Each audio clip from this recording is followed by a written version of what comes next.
উন্নত জীবন ব্যবস্থা, উচ্চ বেতন এবং ইতিহাস সমৃদ্ধ একটি দেশ হচ্ছে ইতালি। ইতালিতে উচ্চ বেতনের কারণে এবং পাশাপাশি উন্নত জীবন ব্যবস্থার কারণে এছাড়াও উন্নত লেখাপড়ার সুযোগ থাকার কারণে স্টুডেন্ট ভিসা এবং ওয়ার্ক ভিসায় প্রচুর পরিমাণ মানুষ বাংলাদেশ থেকে ইতালি যাওয়ার প্রতি আগ্রহ প্রকাশ করেছে এবং ইতালি যাচ্ছে। তবে ভিসা জটিলতা, বিভিন্ন সমস্যা থাকার কারণে তাদের এই যে বৈধভাবে ইতালি যাওয়ার যে প্রক্রিয়াটা, এটা বিলম্ব হচ্ছে এবং যার ফলে বাংলাদেশ সহ বিভিন্ন দেশ থেকে প্রবাসীরা বা যারা ইতালি যেতে চায় তারা অবৈধভাবে ইতালির পথে পাড়ি দিচ্ছে। এই অবৈধ পথটা হচ্ছে খুবই রিস্কি, যার ফলে ভূমধ্য সাগরে প্রচুর পরিমাণ মানুষ মারা যাচ্ছে। এছাড়া অবৈধ যে রোডগুলো রয়েছে, সার্বিয়া, রোমানিয়া, বসনিয়া, বুলগেরিয়া, এই সকল রোডগুলোতে অনেক মানুষ কিন্তু জঙ্গলে এবং বিভিন্ন জায়গায় বিভিন্নভাবে ক্ষয়ক্ষতির শিকার হচ্ছে। তবে এই যে ভিসা জটিলতাগুলো সৃষ্টি হয়েছে, এটা কিন্তু আজকে নতুন না। সেই 2023 সাল থেকে শুরু করে 2025 সাল পর্যন্ত এই ভিসা ভোগান্তির শিকার বাংলাদেশিরা হচ্ছে। তবে বাংলাদেশ সরকারের উচিত ছিল দ্বিপাক্ষিকভাবে কঠোরভাবে এটাকে সমাধান করা, কারণ ইতালি থেকে কিন্তু খুব হাইলি একটা বেতন কিন্তু বাংলাদেশি প্রবাসীরা পাঠাচ্ছে, বা বাংলাদেশি যারা হচ্ছে ইতালিতে প্রবাসী রয়েছে তারা কিন্তু রেমিটেন্স, হাইলি একটা রেমিটেন্স কিন্তু বাংলাদেশ সরকারকে দিচ্ছে। তবে বাংলাদেশ সরকার কিন্তু এই ইতালি প্রবাসীদের জন্য কিন্তু সেরকমভাবে কাজ করতেছে না।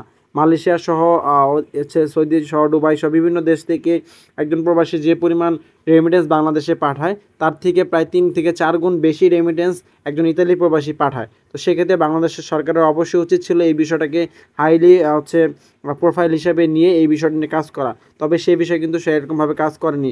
এখন বাংলাদেশ সরকার ইতালিতে গিয়েছে, তবে যারা ইতালিতে অবৈধভাবে গিয়েছে তাদের বিষয়গুলো নিয়ে বারবার আলোচনা করতেছে, বা তাদের বিষয়গুলো নিয়ে সমাধানের কথা চিন্তা করতেছে, যাতে তাদেরকে দেশে ফেরত না পাঠানো হয়, তাদেরকে একটা ব্যবস্থা করে তাদেরকে সেখানে কাজের সুযোগ করা হয়। হ্যাঁ, তবে বাংলাদেশ থেকে যারা বৈধভাবে যেতে যাচ্ছে যাদের এই ভিসা ভোগান্তিগুলো সৃষ্টি হচ্ছে, এইগুলো নিয়ে তিনি কিন্তু কোনো কথা বলতেছেন না, বা তিনি কিন্তু এই বিষয়গুলো নিয়ে ইতালি গভর্নমেন্টের সাথে সেরকমভাবে হচ্ছে প্রস্তাবনা করতেছেন না বা চেষ্টা করতেছেন না। তার মানে তিনি কি বোঝাতে চাচ্ছেন, যে যারা অবৈধভাবে গিয়েছেন তাদেরকে তিনি প্রশ্রয় দিচ্ছেন, বা তাদেরকে তিনি আরও উৎসাহিত করতেছেন অবৈধভাবে আসার জন্য, আর বৈধভাবে যারা যাচ্ছে তাদেরকে তো তাদের বিষয়ে তো কোনো মাথায় ঘামাচ্ছেন না। তার মানে এটাই বোঝাচ্ছে যে আপনারা বৈধভাবে না যেয়ে অবৈধভাবে যান, এই বিষয়টা তিনি বোঝাচ্ছেন। তো আমিও আপনাদেরকে এটাই বলবো যে দেশের সরকার আপনাদের জন্য কাজ করার জন্য এত আগ্রহী না, আপনারাও তাদের জন্য এতটা মাথা না ঘামিয়ে আপনারাও চেষ্টা করেন। আপনারা হচ্ছে, আমি বলবো না কখনোই যে আপনার ভূমধ্য সাগর হয়ে ইতালির দিকে পৌঁছান। আপনারা সার্বিয়া যেতে পারেন, বর্তমানে সার্বিয়ার ভিসা রেশিও খুবই ভালো। আপনার সার্বিয়া থেকে বসনিয়া হয়ে ক্রোয়েশিয়া এবং স্লোভেনিয়া হয়ে আপনারা ইতালি প্রবেশ করতে পারবেন। যেহেতু ক্রোয়েশিয়া ঢুকতে পারলে আপনারা সেনজেনে প্রবেশ করতে পারবেন, তো সেক্ষেত্রে ক্রোয়েশিয়া স্লোভেনিয়া পার হতে আপনাদের সেরকম কোনো সমস্যা হবে না। তো আপনারা এভাবে বৈধভাবে চেষ্টা যদি কারো ক্ষেত্রে না হয়, সেক্ষেত্রে আপনারা অবৈধভাবে যেতে পারেন এবং সেক্ষেত্রে খরচও কম পড়বে। আর তবে বৈধভাবে 2025 সালে যারা আবেদন করতেছে তাদের আবার ভোগান্তি কিছুটা কম হচ্ছে, তবে কিছুটা কম হলেও কিন্তু আপনাদের বছরের পর বছর পার হয়ে যাচ্ছে। কারণ আপনি এই 2025 সালে বা 26 সালে আবেদন করবেন, আপনার আবেদনের জন্য ফর্ম ফিল আপ করতে হবে 3 মাস আগে। ফর্ম ফিল আপ 2 মাস 3 মাস পর আপনার যে ক্লিক ডে ঘোষণা করবে, ক্লিক ডেতে আপনি আবেদন করবেন।